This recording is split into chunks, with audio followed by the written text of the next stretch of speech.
Voy a hablar de Gerardo Manuel, pero voy a hacerlo de mi perspectiva, de cómo yo lo vi, porque yo llegué a ver a Gerardo Manuel de chibolo, era los años 70, y recuerdo claramente que mi hermana Marta, que es mi hermana mayor, venía del colegio y ella miraba pues el Chavo del 8, me acuerdo, Chavo del 8, que daban a las 6 de la tarde, a las 6:30 daba el Chapulín, y de ahí nomás empalmábamos a las 7 en punto lo que era Disco Club. Entonces yo vi en primera persona Disco Club, que era en realidad un programa que era de rock fuerte, ¿no? De heavy metal, de hard rock, no pasaban baladas, nada de estas cosas, ¿no? Aunque, sí, solamente era rock fuerte, y nosotros lo mirábamos como una locura, porque pasaban, por ejemplo, a Kiss, que en ese tiempo andaban con las caras pintadas y era toda una cosa alegórica, ¿no? Y la base de la introducción del programa estaba hecho por, era una canción de Paul McCartney, pero después recuerdo que empezaron a pasar una canción, no recuerdo qué canción era, de AC/DC, pero con Bon Scott, ¿no? Con Bon Scott.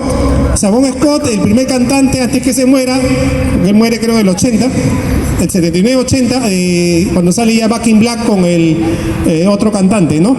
Que es Simon Wright, creo que es, ¿no es cierto? Entonces, esa fue mi primera impresión. Era una cosa extraña, ¿no? Era una cosa extraña, no había programas de rock en esos años. Y cuando le entrevistaron el año después sobre el programa, porque ¿dónde sacaba esos videoclips, no? Era porque los donaban de Europa, Estados Unidos, mandaban videos a todos los países de América y de África y de Oceanía, con la idea de ir filtrando cómo se miraba en la televisión a color. Obviamente en el Perú todavía no había televisión a color, estoy hablando de que mirábamos en blanco y negro, ¿no?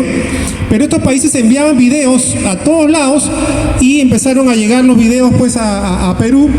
En esos años se pasaba TV Match, no sé si ustedes se acuerdan de ese programa de concurso, ¿no? Eso también lo enviaban, el programa alemán, que lo enviaban gratis, TV Match, y también lo enviaban también Combate, que era no combate de guerra, estas cosas, sino combate, ¿no? Con Big Morrow, ¿no es cierto? Que era el programa era un programa de la Segunda Guerra Mundial, trataba de un grupo de soldados que peleaban contra los nazis, ¿no? Eso era lo interesante de esos años, y poco a poco se fue posesionando como el número uno hasta la muerte de John Lennon. Cuando muere John Lennon, Gerardo Manuel hace un especial, ¿no? Hace un especial sobre Lennon, y logra pues más de 40 puntos, 41 puntos de rating, una cosa, creo que hasta ahora ningún programa ha logrado eso, ¿no? Pero ¿de dónde viene Gerardo Manuel?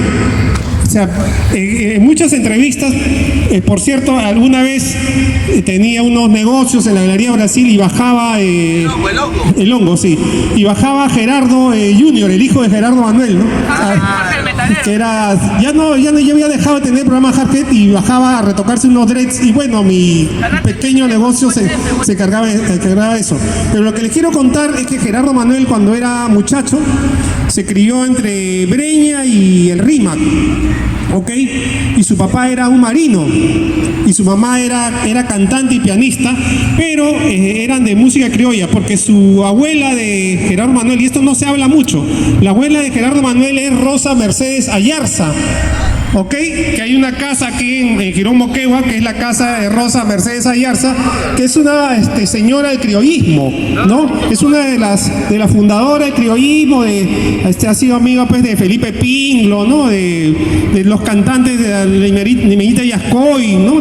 Entonces, él tenía esa visión del criollismo. Incluso él cuenta que le gustaba el criollismo y le gustaba cómo cantaba Abanto Morales.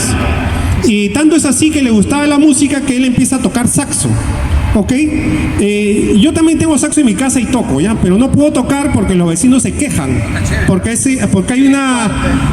hace mucha bulla, ¿no es cierto? No es como una guitarra eléctrica que le puedes bajar el volumen al amplificador. El saxo retumba, ¿ok? Sí, voy a venir a tocar acá.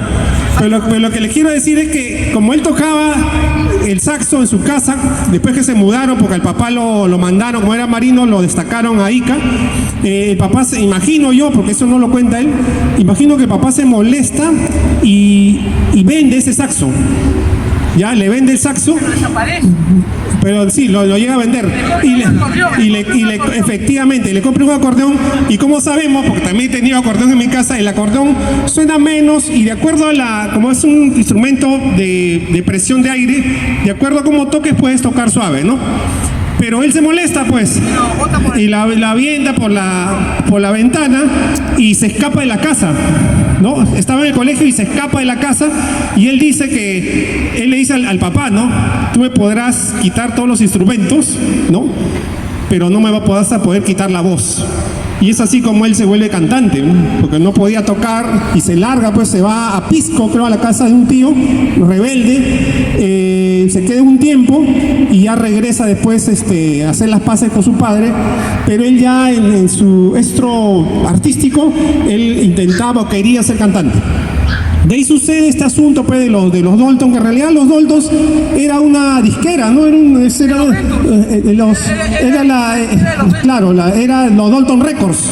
Y él toma ese nombre porque se confunde a veces los Dalton con los otros Dalton. Después sucede los Dalton ya de Lima y ya el rollo con Chicago y todo ese asunto, ¿no? Pero él tenía ese discurso del artista, pues, que quería ser cantante y músico. Y toda esa vena le viene por la señora Ayarza, que siempre yo recomiendo que visiten su casa, que está en la cuadra 3 de Moquegua, porque es una casa museo, ¿no? Hay todos los instrumentos de la música criolla, contrabajo, bajo, guitarras, violines, violonchelos, y hay unos, no recuerdo cuál es el nombre, esto que son como timbales. Bueno, ya no, pero hay de todo y es gratis, pueden visitarlo en la cuadra 3 de Moquegua, la cuadra 3 de Moquegua.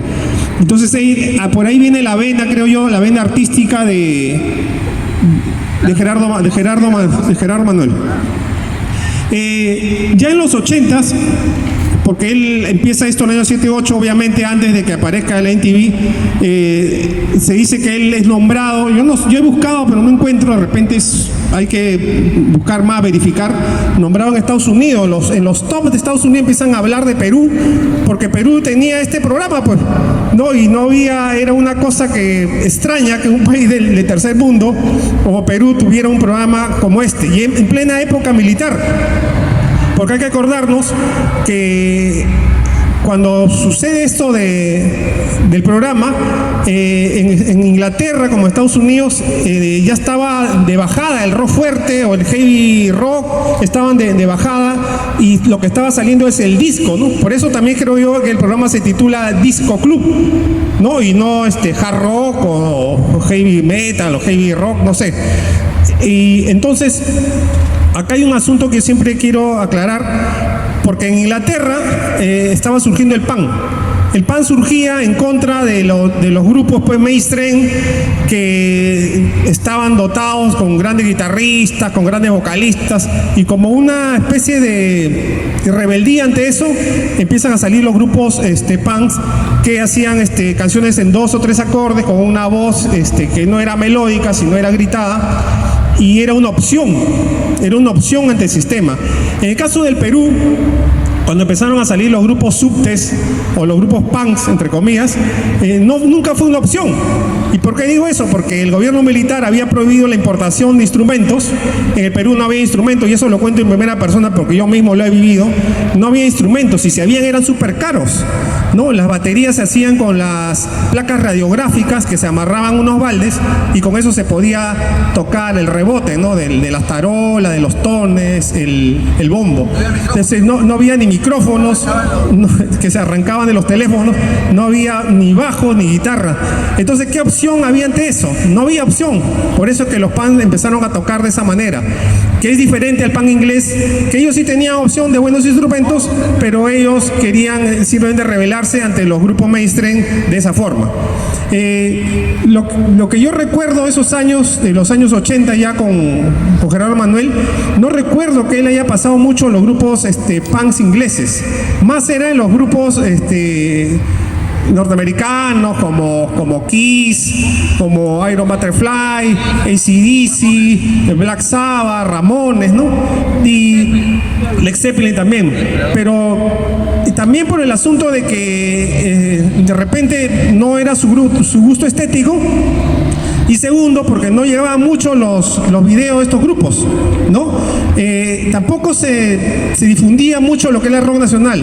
También se puede explicar porque no había pues videos de grupos nacionales, y los pocos grupos que empezaban a salir como este grupo Frágil, por ejemplo. El Pueblo del Barrio estrenó su video. Estrenó, claro. Al infierno.